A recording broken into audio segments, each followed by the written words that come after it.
Welcome back to Lost in a Tangent. We try to keep our sanity watching a bunch of movies. Today we're talking about Stranger Things Season 5. Do you remember when the Season 4 trailer said that every ending has a beginning? Because it was clearly supposed to be the final season, but then they changed it. And then had to make a 2.5-hour long episode to explain why the fuck there's going to be a Season 5. With absolutely no idea what happens in it because it took 2 fucking decades to make it. Poor Millie Brown is 40 years old now.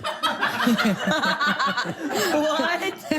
I'm sorry, that's unfortunately hilarious. All jokes aside, this is wild. I'm not the biggest Millie Brown fan, but this was unnecessary and kind of sad. She was freeing the nip in lingerie and the only thing they noticed was how old she looked. Anyway, what the fuck was I talking about? Oh yes, they sold Season 4 as the end and now are selling Season 5 as the final season, as though they don't have a fucking animated spin-off coming out. A Season 2.5 if you will. Netflix is gonna milk this as long as they fucking can, which went really well the last time Netflix did this. I honestly would not be surprised if they make a Steve and Dustin spin-off in the near future. I'm gonna try my best to stay away from talking about Seasons 1 through 4. That video will come out tomorrow. Anyway, let's begin. So this takes place 18 months after the events of Season 4, which means it's 4 years after Season 1. Yeah, that makes sense. Why not just jump 3 years? What's the difference? 18 months is already too long for Vecna to do nothing. So whatever explanation you were going to use to explain his absence will work for 3 years. It will be a little less believable, but at least it will explain the visual difference in the child characters like Erica. Because the biggest complaint about this season was that the whole cast aged so much. That's the main reason why they had to make Season 8 of Game of Thrones so quickly, because Arya and Bran were aging. Anyways, it seems like Hawkins is somewhat clued in on the bullshit that happened over the last 3 years, and they still seem to be blaming Eddie for it. This brings up another gripe that I have with shows like this, where the populace is aware of the threat and have enough time to prepare, but don't. So they're just cannon fodder, just for the spectacle, because the writers want big action set pieces, but they're also lazy. Where's the flamethrowers? They also increased the car size because it wasn't fucking big enough. Mike and Will literally had nothing to do in Season 4, and they were like the pseudo main characters of Season 1. Fuck, I wasn't supposed to talk about the other seasons. Quick, say something about the trailers. Millie had one scene in all of the trailers, and it was the worst acting I've ever seen her do.